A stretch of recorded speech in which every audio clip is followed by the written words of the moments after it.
জাতীয় ঐকমত্য কমিশনের দ্বিতীয় পর্যায়ের আলোচনার প্রথম দিনে যোগ দেয়নি জামাত।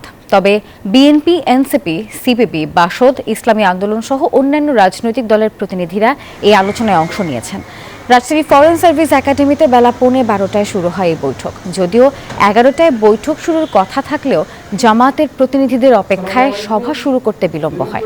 সূচনা বক্তব্যে কমিশনের ভাইস চেয়ারম্যান অধ্যাপক আলী রিয়াজ বলেন, রাজনৈতিক দলগুলোর সহযোগিতা পেলে জুলাই মাসেই জাতীয় সনদ তৈরি করা সম্ভব। কমিশনের সব প্রস্তাবে একমত না হলেও জাতির স্বার্থে রাজনৈতিক দলগুলোকে ছাড় দিতে আহ্বান জানিয়েছেন তিনি।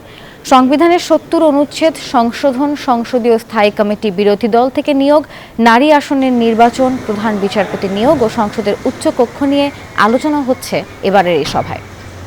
সংকল্পবদ্ধ যে আমরা জুলাই মাসের মধ্যেই এই জাতীয় সনদ তৈরি করতে পারবো। সেক্ষেত্রে আপনারা ইতিমধ্যে একটি সহযোগিতা দেখাচ্ছেন এবং যে সময় এবং বিভিন্নভাবে সহযোগিতা করছেন সেজন্য রাজনৈতিক দলগুলোর প্রতি এবং নেতৃবৃন্দের প্রতি আমাদের আন্তরিক কৃতজ্ঞতা।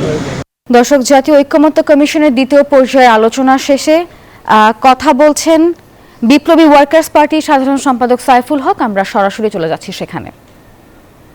সেটাও বলেছেন পরবর্তী পার্লামেন্টে আপাতত এই বিধান দরকার নাই। বান্ডেল থাকলে প্রতি সেনমানিতে টাকা বাঁচবে। বিকাশ সেনমানি বান্ডেল কিনে জিতুন প্রতি লেনদেনে। এরকম মতামত আছে।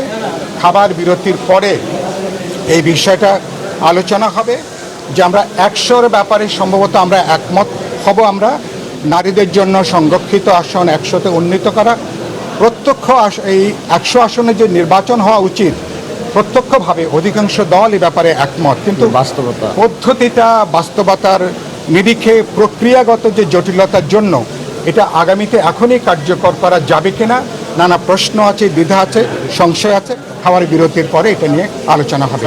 আপনাদেরকে ধন্যবাদ। স্থায়ী কমিটির যে সংখ্যাটা সেটা আসলে কতগুলো সংখ্যায় বা কতগুলো কমিটিতে বিরোধী দল থেকে নিতে হবে? না, সেটা যেটা আলোচনা হয়েছে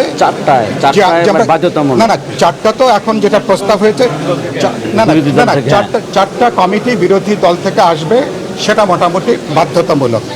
বাকিটা হচ্ছে ভোটের সংখ্যানুপাতিক হারে সর্বোচ্চ 50% বিরোধী দল থেকে তারা সংসদীয় আসনে, তারা সংসদীয় কমিটিতে সভাপতির পদে তারা আসতে পারবেন। এটা নির্ভর করবে প্রাপ্ত ভোটের সংখ্যানুপাতিক হারে।